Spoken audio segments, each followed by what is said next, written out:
Hello and welcome to another installment of Exploring with Jason. I'm your host, Jason, and today we're going to learn about the life and legacy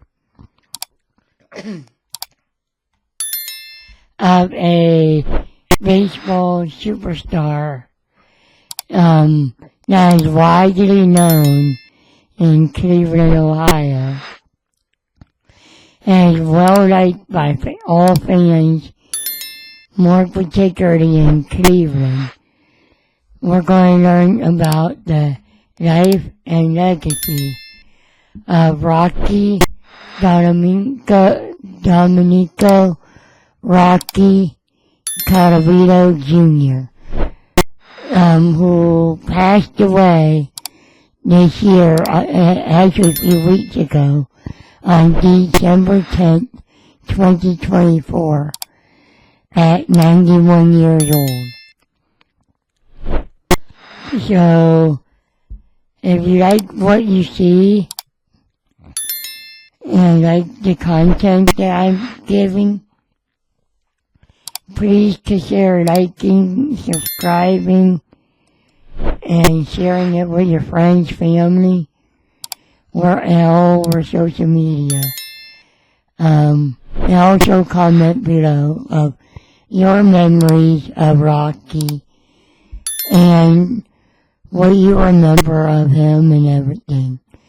So, without further ado, let's learn about the life and legacy and honor the life, the myth, the legend, Rocky Colavito.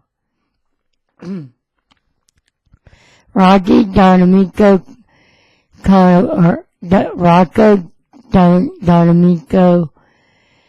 Rocky Colavito Jr. was an American professional baseball player, coach, and television sports commentator. He played in the major league as an outfielder from 1955 to 1966 or 1968. Most prominently as a member of the Cleveland Indians, with whom he established himself as a fan favorite for his powerful hitting and strong throwing arm. Colavito also played for the Detroit Tigers, Kansas City Athletics, Chicago White Sox, LA Dodgers, New York Yankees. At the time of his retirement in 1968, Colavito was ranked third among AL right-handed hitters for home runs with 374 home runs and 8 for AL games played as a right fielder with 1,272 games. A 9-time All-Star, Colavito averaged 33 home runs per year for his first 11 seasons, exceeding 40 home runs 3 times and 100 runs batted in 6 times. He is the 5th player in the history of the American League to have 11 consecutive 20 home run games. From 1956 and in 1959, he hit 4 consecutive home runs in one game and was the AL home run champion. He was also the first outfielder in American League history to complete a season without making an error. After his playing career, Colavito worked as a television sports color commentator for the WJW-TV before returning to the playing field to serve as a coach with the Cleveland Indians and the Kansas City Royals. In 2001, Colavito was voted one of 100 greatest players in Cleveland history by a panel of veteran baseball writers, executives, and historians. He was inducted into the Cleveland Indians Hall of Fame in 2006. Colavito was born on August 10, 1933, in Bronx, New York, a borough of New York City, where he became devoted New York Yankees fan, particularly of Joe DiMaggio.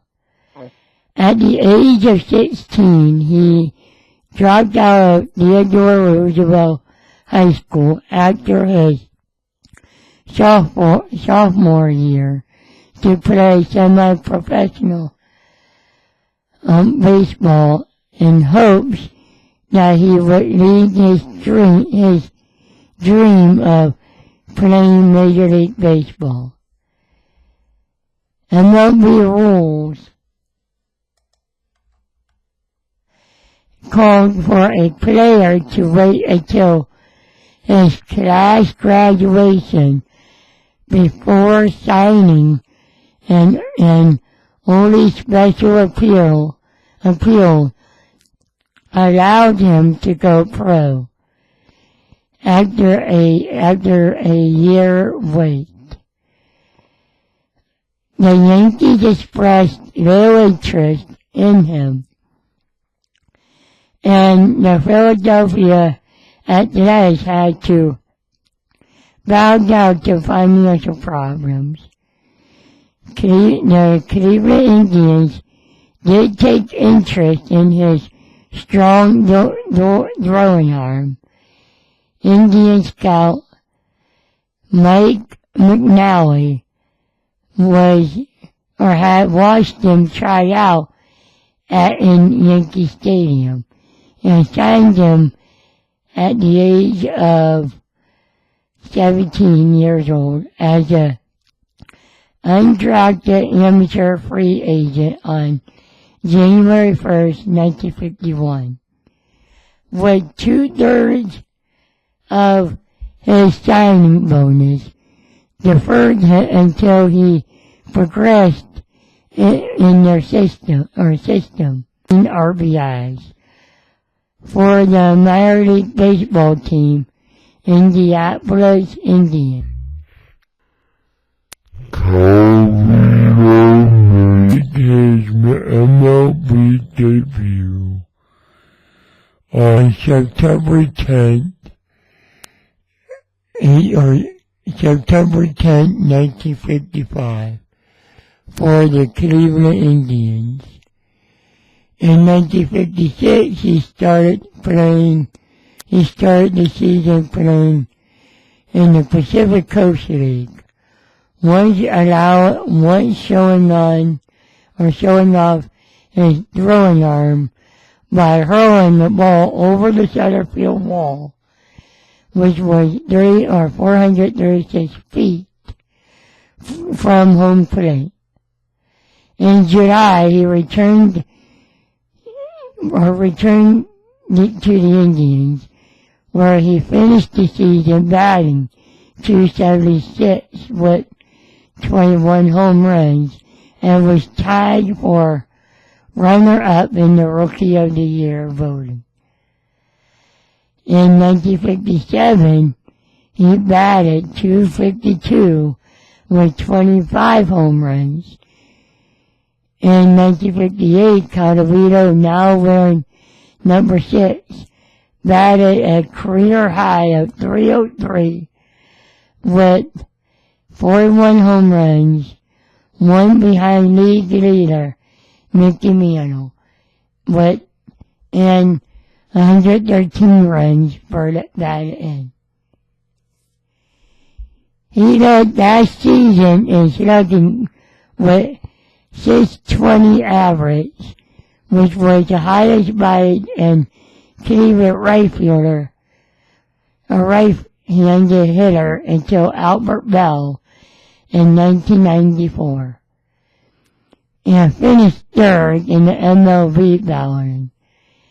Colavito also pitched 3 hitless innings for the Indians against Detroit Tigers on August 13th in the same season. In 1959, Colavito had 42 home runs and becoming the first Indian player to have 2 consecutive 40 home run seasons.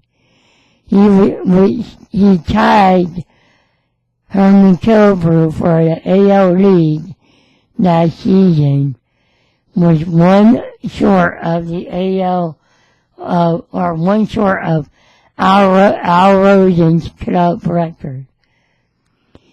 And he was the AL leader at extra base hits with 66, and 301 total bases.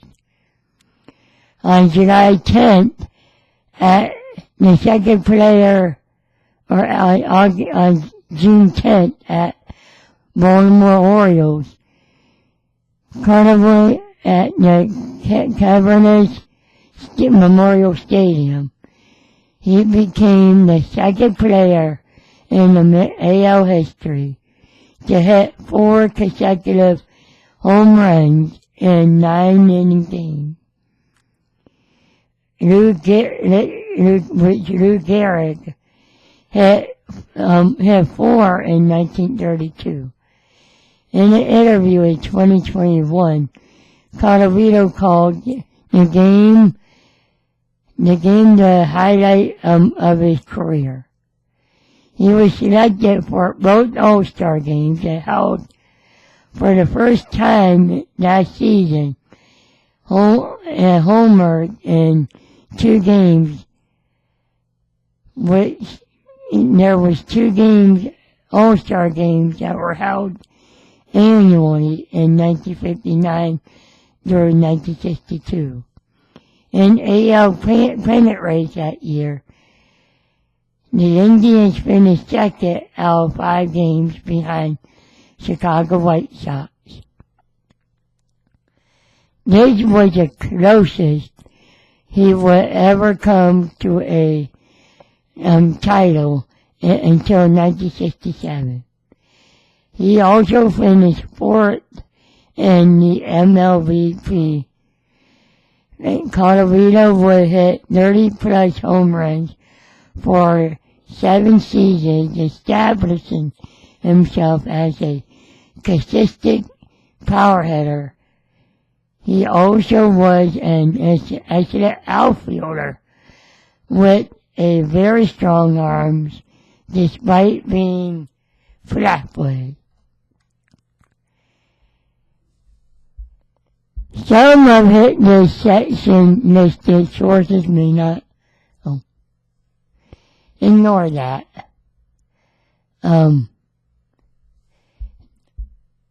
On April 17, 1960, Indians general manager Frank Lane unexpectedly traded Colavito to the Detroit Tigers for Harvey Kuhn, which was a 1969 AL batting champion, having hit .353 just 2 days before opening of the day of the season, in Cleveland, which was against Detroit Tigers. The trade was proved to be a good one for the Tigers, but unpopular trade for the Indians, whose fans lost their favorite player and the best hitter. Kuhn, who had a minor injury in the season, only hit .308 for the Indians, but was traded at the end of the year. The Tigers played Colavito in right field because of his strong throwing arm, moving Al Kaline to center field that season. Colavito hit .249 with 35 home runs and 87 RBIs.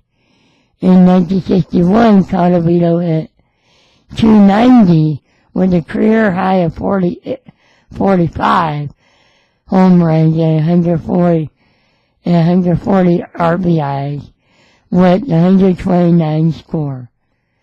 Detroit led the major league in scoring, and he was placed 8th in the MLVP race. Colavito was switched from right field to left field for the Tigers, and was selected for both All-Star games again and homer in Game 2. During the doubleheader that season against the Washington Senators at Griffith Stadium, he hit 4 home runs in 3 in Game 2. Detroit Free Press sports writer Joe Falls, who viewed Colavito as quote-unquote self-ordained deity, which began going after Colavito in the press and started chronicling the runs he failed to drive in. Whenever Colavito stranded a runner, Falls would give him a fictitious status, which was RNI or RNVI, which stood for runs not batted in. This infuriated Colavito, which created a tense relationship between the two men for several years. In Game 1, Falls was acting as a official scorer charge, with Colavito controversial error, causing Colavito to confront him after the game. Another time when Colavito was in a batting slump and the Detroit fans were rising him, he threw a ball he barely caught in left field over the right field light tower and roof. On May 12, 1961, Colavito was ejected from the game with the Yankees in New York after climbing into a stand which was against MLB rules. Though the Tigers players who followed Colavito into the stand were not ejected. To go after a drunken fan who had scuffling with his father there after harassing Colavito's wife. The Tigers played the game under protest, which they won 4-3. Colavito drew Detroit fans' criticism by holding out for a higher 1962 salary of $54,000 than established team star Al Canine, which he was paying getting $39,000 to $49,000. In 1962, he had 164 hits, but Canine only mustered 121 hits. Colavito hit 37 home runs, while Canine hit only 29. Colavito also had 112 RBIs, while Canine only had 94.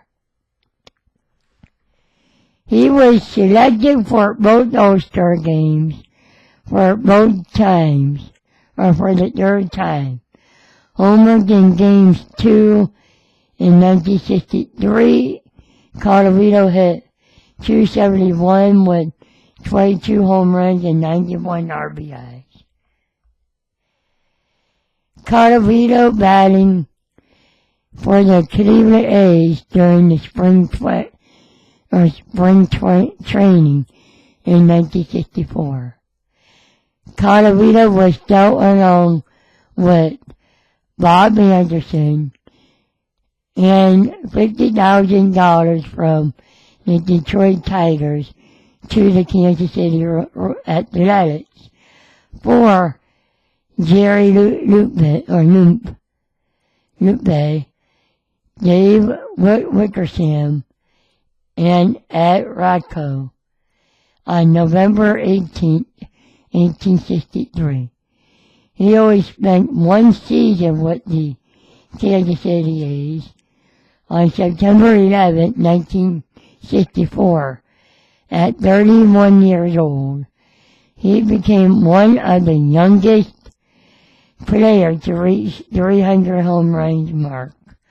Also was the youngest for his 900 RBI. During the show against the Baltimore, Colavito hit .274 with 164 hits, 34 home runs, 31 doubles, and 102 RBIs for the A's. He was selected for the All-Star game. The A's finished in last place with a record of 57 wins and 108 losses, or 105 losses. In January of 1965, Colavito returned to Cleveland in a 3-team trade. Cleveland traded pitcher Tommy John, who would win 168 games after the trade, and played until 1989. Outfielder Tommy Agee, 1966 AL Rookie of the Year, and the New York Mets top hitter in 1969, as they won their first pennant. And catcher John Romano to the Chicago White Sox. The Chicago White Sox sent catcher Cam Carrion to the Cleveland Indians, and outfielder Mike Hershberger Setterfield Jim Landis, and pitcher Fred Talbot in February to the Kansas City A's. During the home opener on April 21st, with a crowd of 44,000, Colavito was now wearing number 21, hit a home run game. He hit 287 that season and placed fifth in the ML MVP voting after batting the AL RBI with the 108 and 93 walks. He finished among the league's top 5 players in home runs with 26, 170 RBI, or 170 hits, 26 home runs, 170 hits, and 92 runs. He also was selected for his 8th All-Star game. Colavito played in all Cleveland's 162 games without committing an error, with 274 chances. But did not win one of the 3 AL Gold Gloves Award for an outfielder. On September 6th, he got his 1,000th RBI. The Indians finished 5th place with the 87-75 record. In 1966, he hit 238 home runs, Colavito hit 238 with 30 home runs and 172 RBIs. He was also selected for his 9th and last All-Star game. The Indians finished 5th place with 81 record. Colavito received a $50,000 and $57,000 from Cleveland, the highest given to an Indians team player during those 2 seasons. In July of 1967, Colavito was hitting .241 with 6 home runs and 21 RBIs. He was traded by the Indians to the White Sox, who finished 3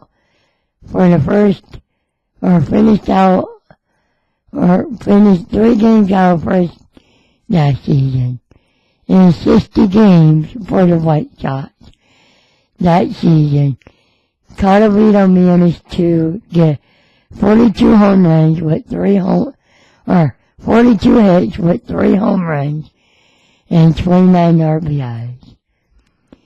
In 1968, his contract was purchased by Los Angeles Dodgers from the White Sox.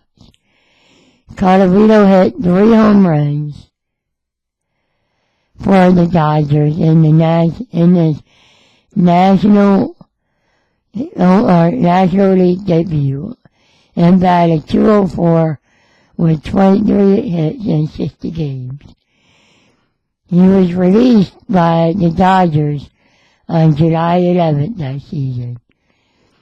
On July 15, 1968, he was signed free agent by the New York Yankees, the last team and season of his 14-year MLB playing career. For his first time up batting for the Yankees, he hit 3-run homer against the Cemeteries on August 25th Colavito, wearing number 25 or 29, who was now 35 years old, became the last position player until Brett Maine in 2000 to be credited as a winning pitcher in the game. He pitched 2 2/3 scoreless innings as a reliever in the first game of a doubleheader against the league-leading Detroit Tigers. Not only did he face down the Al-Qaeda and Willie Horton, he further vexed the Tigers by scoring the winning run for the Yankees in 8 innings. He also homered in the second game. Colavito's pitching feat as the Yankees was not seen in the AL until May 6, 2012, when Baltimore Orioles Chris Davis earned a win. Colavito got 20 hits, including 5 home runs during 9 games, and played while playing for the New York Yankees. He was released by the Yankees in September of 1968 and retired as a player.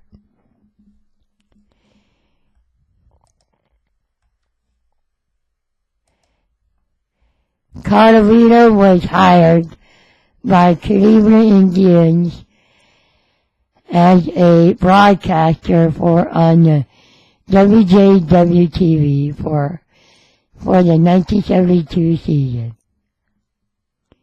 He was the first base coach for the Indians during the 1973 season and broadcaster during the 1976 season, hitting coach and broadcaster of 1976 season, and the first base coach during the 1977 and 78 seasons.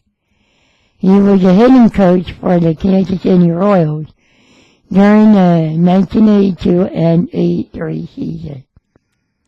In 1982, Colavito and the Kansas City Royals manager, Dick Hauser, a former shortstop for the Indians, were involved in a traffic accident and struggled with police.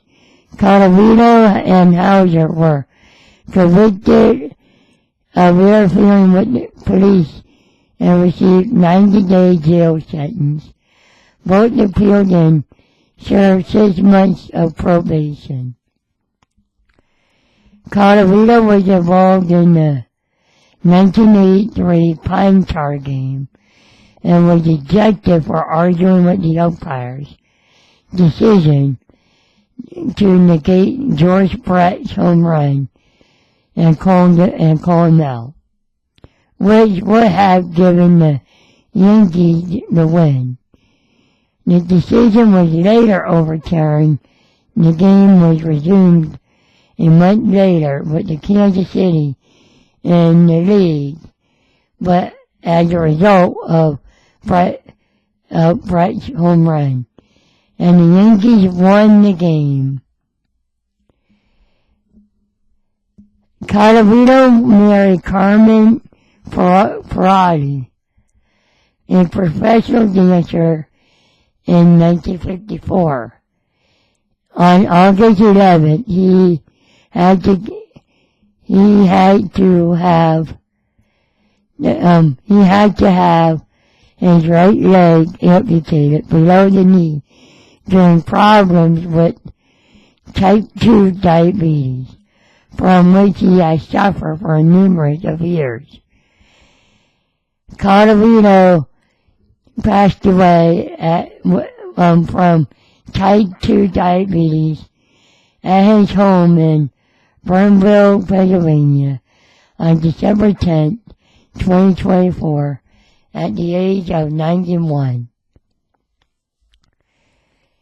His achievements include 6-time All-Star from in 1961, 1959, 1961, 1962, 1965, and 1966. AL slugging percentage leader in 1958. 2-time AL total base leader 1959 and 1962. AL home run leader in 1959. AL RBI leader in 1965. AL base on balls in 1965.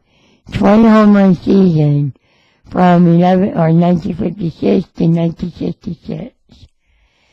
30 home run season from 1956 to 1962, again in 1964 and 1966.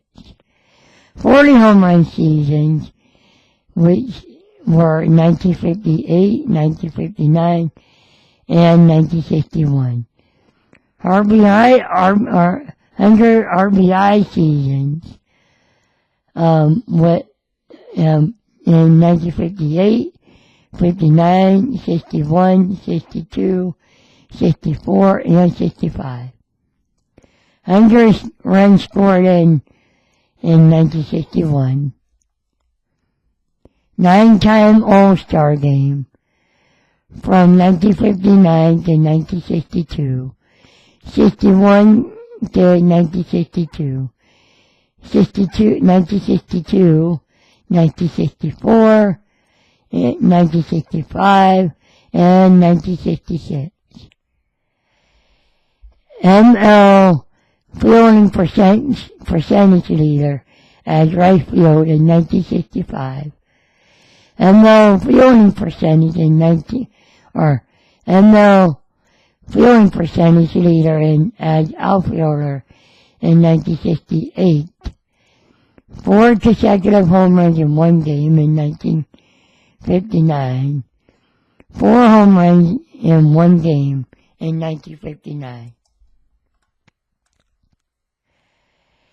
In 2001, Colavito received a huge ovation at the introduction of the Indian All-Century team.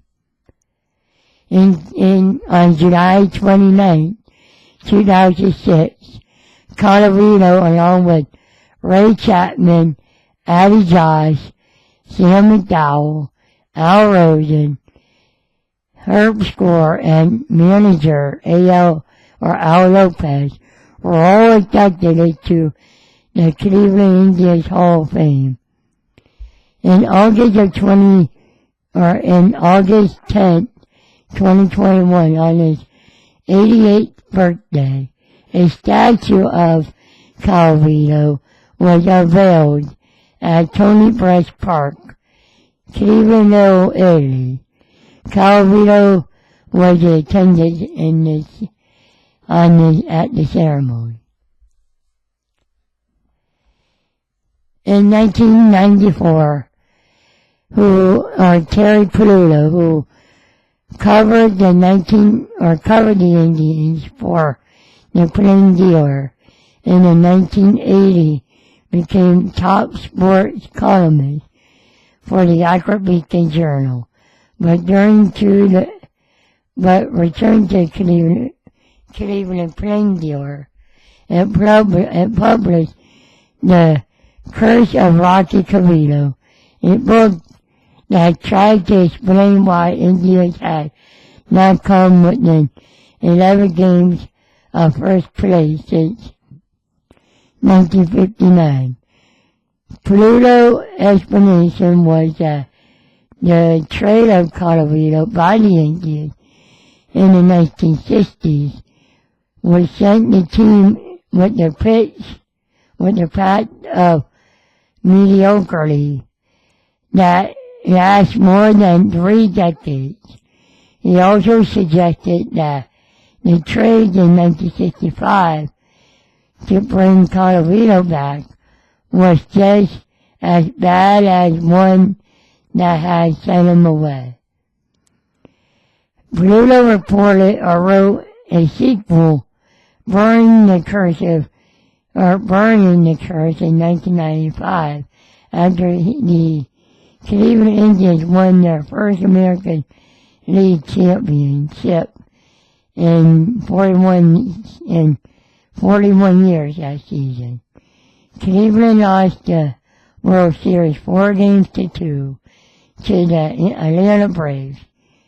And in 1997, the Indians won the AL pennant again, but lost the World Series 4-3 against the Florida Marlins after needing just 2 more outs in Game 7 to win. In 1999, Pluto wrote the book on a book called Our Tribe, a history of the Cleveland Indians. Pluto insists in the book that the curse is still in effect. The Indians won American League Championship again 19 years later in 2006. However, the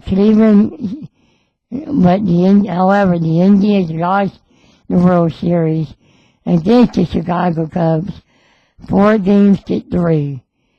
Cleveland Indians' last World Series title was 1948 when they defeated the Boston Braves. So there you have it about Rocky Colavito. What do you guys think? We should honor his memory, his life, his legacy, everything. If you like what you see, consider liking, subscribing, commenting, sharing your thoughts and comments, sharing it with your friends, family, and co-workers, wherever. And also share me your memories of Rocky, whether you were a Detroit fan, a Cleveland Indians fan, Los Angeles Dodgers fan, Chicago White Sox, or the Yankees fan. Share me your memory of Rocky. Since I like to learn from you guys what your memory of him is. Did you meet him? What was he like? Just share me your thoughts and opinion, and share me your memories. So with that said, I hope you like what you see. If you like what you see, please consider liking, commenting, subscribing, sharing it with your friends all over social media. With that said, until next time, I look forward to seeing you on the next adventure. Hello and welcome to another installment of